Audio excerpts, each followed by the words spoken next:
اعوذ باللہ من الشیطان الرجیم، بسم اللہ الرحمن الرحیم۔ رب اشرح لی صدری ویسر لی امری واحلل عقدۃ من لسانی یفقہوا قولی، آمین یا رب العالمین۔ نبی کریم صلی اللہ علیہ وسلم نے فرمایا کہ اگر تم چاہتے ہو کہ تمہارا غم، تمہاری مشکل اور پریشانی تم سے دور کر دی جائے، تمہاری دعاؤں کو قبول کیا جائے اور تمہیں ایسی جگہ سے رزق عطا کیا جائے کہ جہاں سے تمہارے وہم و گمان میں بھی نہ ہو، تو استغفار کی کثرت کرو۔ جب صحابہ کرام رضی اللہ تعالیٰ اجمعین نبی کریم صلی اللہ علیہ وسلم کی خدمت میں حاضر ہوتے اور آپ سے دریافت کرتے کہ اللہ کے رسول صلی اللہ علیہ وسلم ہمیں کوئی ذکر بتائیے، تو آپ صلی اللہ علیہ وسلم ان کو استغفار کی کثرت کا کہا کرتے تھے۔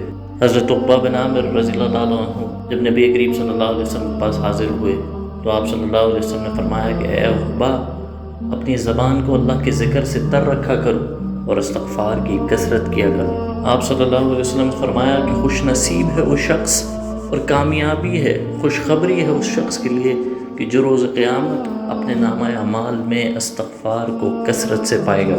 اور آپ صلی اللہ علیہ وسلم خود بھی ایک نشست میں 100 سے زائد دفعہ استغفار کیا کرتے تھے۔ اس استغفار کرنے کے بے شمار فائدے ہیں۔ امام احمد بن حنبل کا ایک مشہور و معروف واقعہ ہے کہ امام احمد بن حنبل ایک سفر پہ تھے اور سفر کے دوران رات ہو گئی۔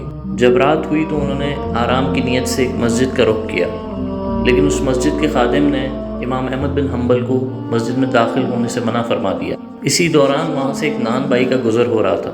اس نے یہ سارا معاملہ دیکھا اور امام احمد بن حنبل کو اپنا مہمان بنا لیا، اپنے ساتھ اپنے گھر لے گیا۔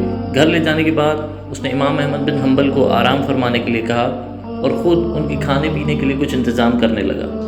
وہ آٹا گوندتا جا رہا تھا اور ساتھ ساتھ استغفر اللہ استغفر اللہ استغفر اللہ پڑھتا جا رہا تھا۔ امام احمد بن حنبل نے اسے یہ عمل کرتے دیکھا تو اس سے دریافت کیا کہ کیا اس عمل نے آپ کو کبھی کوئی فائدہ بھی پہنچایا ہے؟ اس شخص نے کہا، کیا بتاؤں، اس عمل کے کرنے سے پہلے میں غریب تھا، اس کے بعد اللہ نے مجھے اتنا نواز دیا کہ جس کی کوئی حد نہیں، اور میرے سارے غم اور پریشانیاں دور فرما دیے، ساتھ ہی ساتھ میری تمام تر دعاؤں کو اللہ تعالیٰ قبول فرماتے ہیں، سوائے ایک دعا کے جو ابھی تک قبول نہیں ہوئی۔ امام احمد بن حنبل نے دریافت کیا کہ وہ کون سی دعا ہے؟ اس شخص نے فرمایا، میں نے سنا ہے کہ امام احمد بن حنبل بہت بڑے بزرگ ہیں، میں ان سے ملنے کی خواہش رکھتا ہوں، لیکن یہ دعا میری ابھی تک قبول نہیں ہوئی ہے۔ امام احمد بن حنبل نے فرمایا کہ آپ کی اس دعا کو بھی اللہ تعالیٰ نے قبول فرما لیا ہے، کیونکہ میں ہی امام احمد بن حنبل ہوں۔ اسی طرح ایک اور مشہور واقعہ ہے کہ امام حسن بصری رحمۃ اللہ علیہ کے پاس چند لوگ اپنے مسائل کا حل دریافت کرنے کے لیے آئے۔ ایک شخص آیا اور اس نے اپنا مسئلہ بتایا کہ میرے یہاں اولاد نہیں ہو رہی۔ امام حسن بصری نے فرمایا، استغفار پڑھا کرو۔ دوسرا شخص آیا اور اس نے بتایا کہ میرے کاروبار میں تنگی ہے۔ امام حسن بصری نے اس کو بھی استغفار پڑھنے کے لیے کہا۔ تیسرا شخص آیا کہ بارشیں نہیں ہو رہی ہیں۔ امام حسن بصری نے اس شخص کو بھی استغفار پڑھنے کے لیے کہا۔ جب یہ سارا واقعہ وہاں موجود ان کے شاگردوں نے دیکھا تو ان سے دریافت کیا کہ آپ کے پاس لوگ مختلف مسائل لے کر آئے، لیکن آپ نے ان سب کو ایک ہی حل بتایا اور ان سب کو استغفار پڑھنے کا کہا۔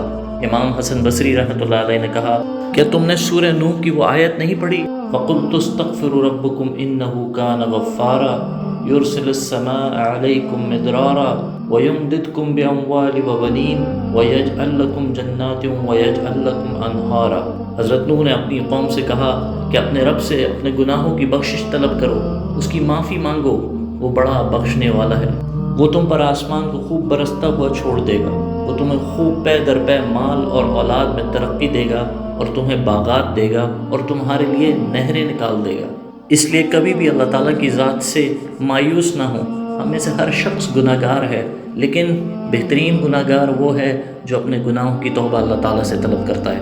جب صحابہ کرام رضی اللہ تعالیٰ اجمعین سے پوچھا گیا کہ آپ کو قرآن مجید کی سب سے اچھی آیت کون سی لگتی ہے، سب سے امید دلانے والی آیت کون سی لگتی ہے، تو صحابہ کرام رضی اللہ تعالیٰ اجمعین نے فرمایا، قُلْ يَا عِبَادِيَ الَّذِي أَسْرَفُوا عَلَىٰ أَنفُسِهِمْ لَا تَقْنَطُوا مِن رَحْمَةِ اللَّهِ إِنَّ اللَّهَ يَغْفِرُ الذُّنُوبَ جَمِيعًا إِنَّهُ هُوَ الْغَفُورُ الرَّحِيمُ۔